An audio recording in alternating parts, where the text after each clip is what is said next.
بسم اللہ الرحمن الرحیم۔ السلام علیکم خواتین و حضرات، صحیح بخاری جلد اول۔ آج ہم مطالعہ کریں گے حدیث نمبر 29 اور حدیث نمبر 30 کا۔ تو چلیں وداؤٹ اینی ڈیلے میں حدیث نمبر 29 پڑھتا ہوں، پھر ہم اس کی ڈیٹیل میں جائیں گے، کیونکہ یہ دیکھا جائے تو معاشرتی طور پر بہت اہم حدیث ہے، جس سے ہمیں بہت کچھ سیکھنے کو ملے گا انشاءاللہ۔ بسم اللہ الرحمن الرحیم۔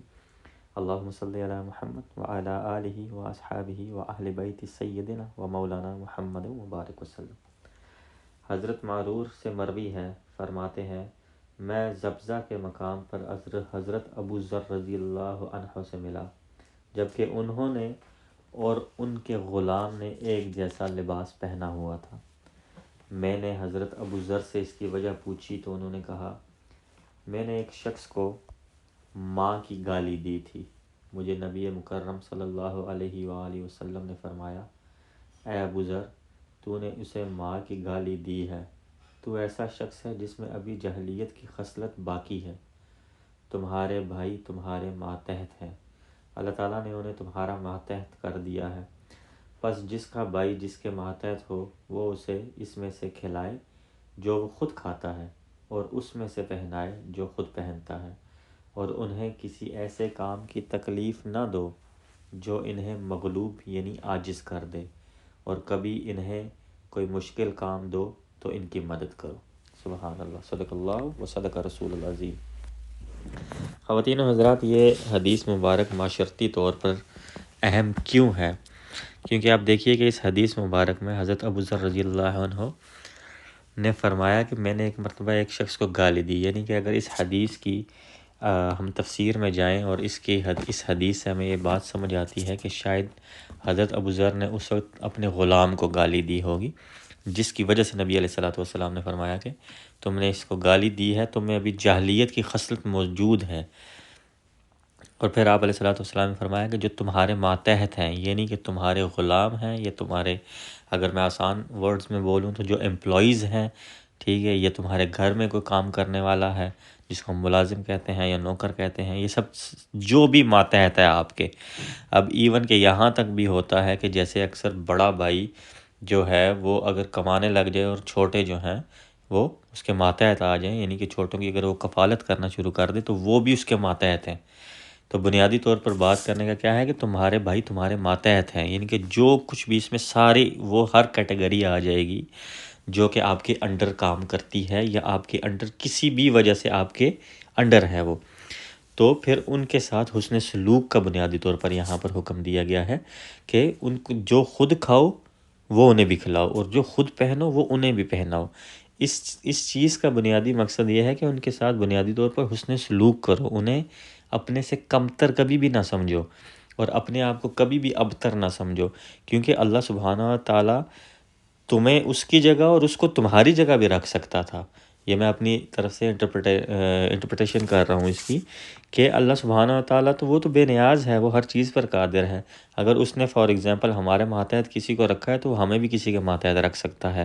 یہ سب اسی کے انڈر ہے۔ تو بنیادی طور پر انسان کو نبی علیہ الصلوۃ والسلام نے ہمیں اپنی امت کو یہ حکم دیا کہ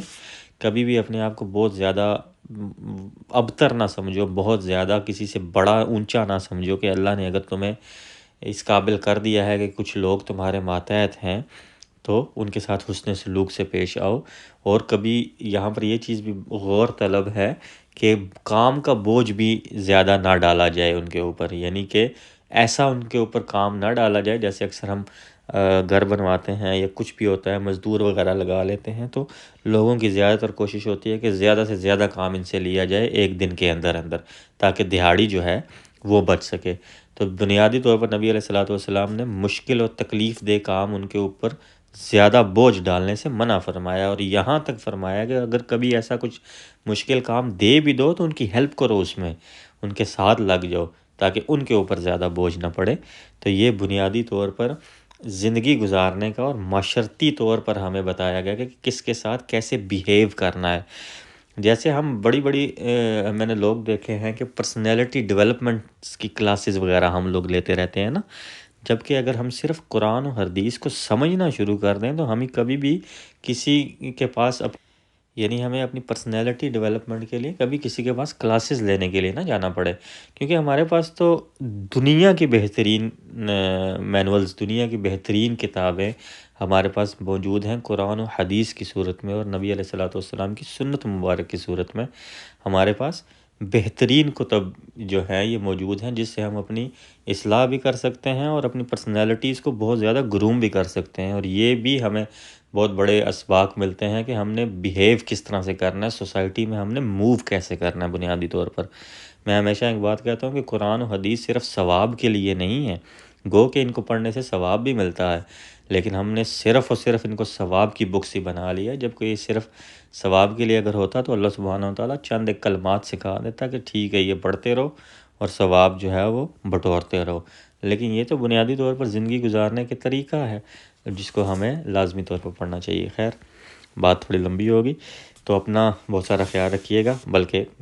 دوسری حدیث نمبر 30 سنتے جائیے اور پھر اس کے بعد خیال رکھیے اپنا۔ چلیں میں حدیث نمبر 30 پڑھتا ہوں۔ بسم اللہ الرحمن الرحیم۔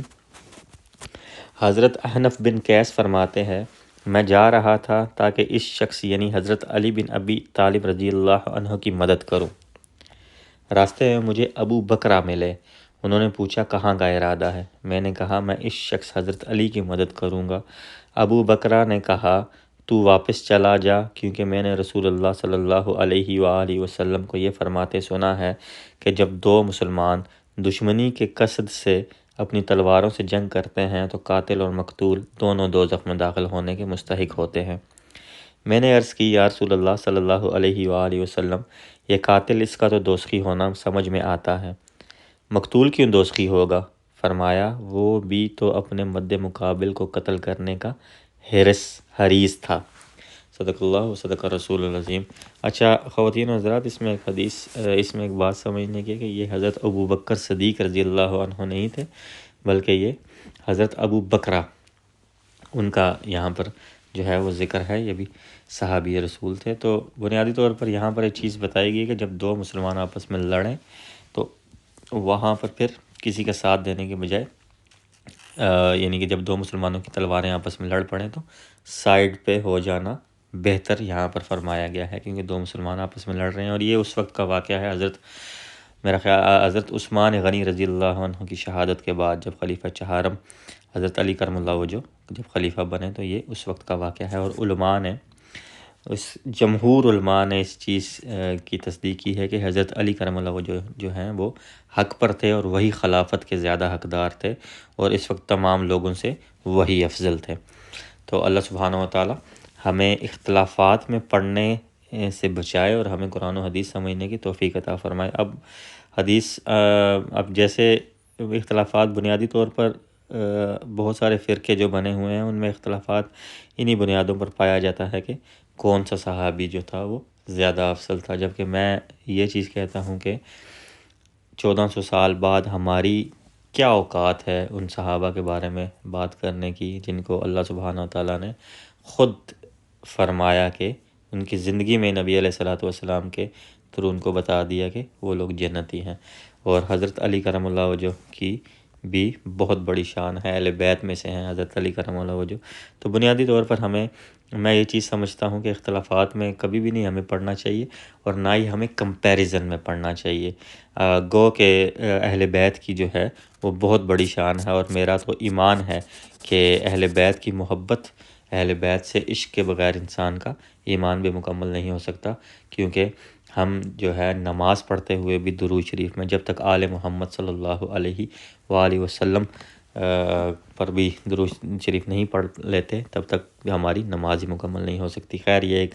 ڈیفرنٹ آگے بحث ہے، تو اختلافات میں پڑھنے سے اللہ سبحانہ و تعالیٰ ہمیں بچائے۔ تو خیال رکھیے گا، انشاءاللہ پھر ہم ملیں گے اگلی ویڈیو میں۔